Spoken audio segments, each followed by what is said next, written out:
हम पुकार पुकार के बोल रहे हैं सर, आदमी लोग सुन रहे नहीं है। ये तो जादू वाला तेल नहीं है, ये 108 जड़ी बूटी का तेल रहता है। बांग्लादेश में 5 अगस्त 2024 को हुए तख्ता पलट के बाद पूर्व प्रधानमंत्री शेख हसीना को अपनी जान बचाने के लिए भारत आना पड़ा और तब से वो भारत में ही रह रही हैं।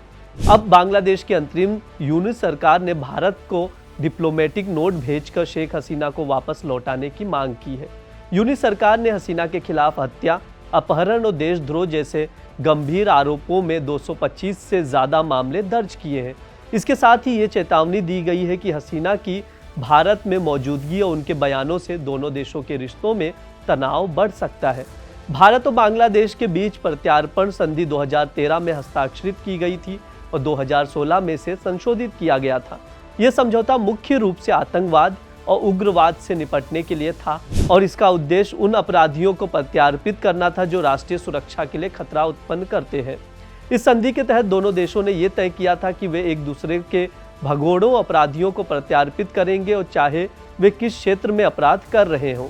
हालांकि इस संधि में एक महत्वपूर्ण शर्त यह थी कि अगर किसी व्यक्ति पर राजनीति से जुड़ा अपराध है तो प्रत्यार्पण से इनकार किया जा सकता है, लेकिन अगर उस व्यक्ति पर गंभीर अपराध जैसे हत्या या अपहरण के आरोप है तो उसे प्रत्यार्पित किया जा सकता है। देखिए, बांग्लादेश का अनुरोध क्लियर कट दिखाता है कि बांग्लादेश की सरकार भारत के साथ अपने रिश्ते सुधारने के मूड में नहीं है, क्योंकि उन्हें क्लियरली पता है शेख हसीना भारत की एक अच्छी फ्रेंड थी। जब तख्ता पलट हुआ बांग्लादेश में, भारत ने उसको शरण दी है और हम उसको वापस बांग्लादेश में भेजने के लिए अभी तो तैयार नहीं होंगे, क्योंकि जब हमें दिखता है कि वहां के कोर्ट्स और जैसा माहौल चल रहा है उस देश में, अपने ओपोनेंट्स को जिस तरह से दबाया जा रहा है, कुचला जा रहा है, तो हम शेख हसीना को एक्स्ट्राडाइट तो करेंगे नहीं।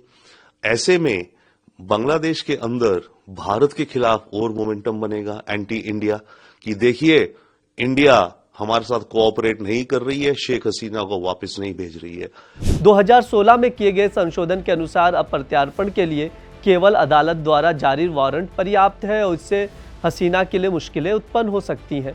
अब जब बांग्लादेश की अंतरिम सरकार ने औपचारिक रूप से हसीना के प्रत्यार्पण का अनुरोध किया है तो भारत कानूनी रूप से बाध्य है कि वो इस पर विचार करे जब तक कि उसके पास इनकार करने का कोई वैध कारण ना हो। हालांकि भारत प्रत्यार्पण से इनकार भी कर सकता है, क्योंकि संधि के अनुच्छेद 8 में ऐसे कई कारण दिए गए हैं जिनकी वजह से प्रत्यार्पण नहीं किया जा सकता। इनमें क्या क्या शामिल है वो जान लीजिए। अगर आरोपों के पर्याप्त प्रमाण नहीं है या अगर आरोप सैन्य अपराधों से जुड़े हैं तो सामान्य आपराधिक कानून के तहत नहीं आते।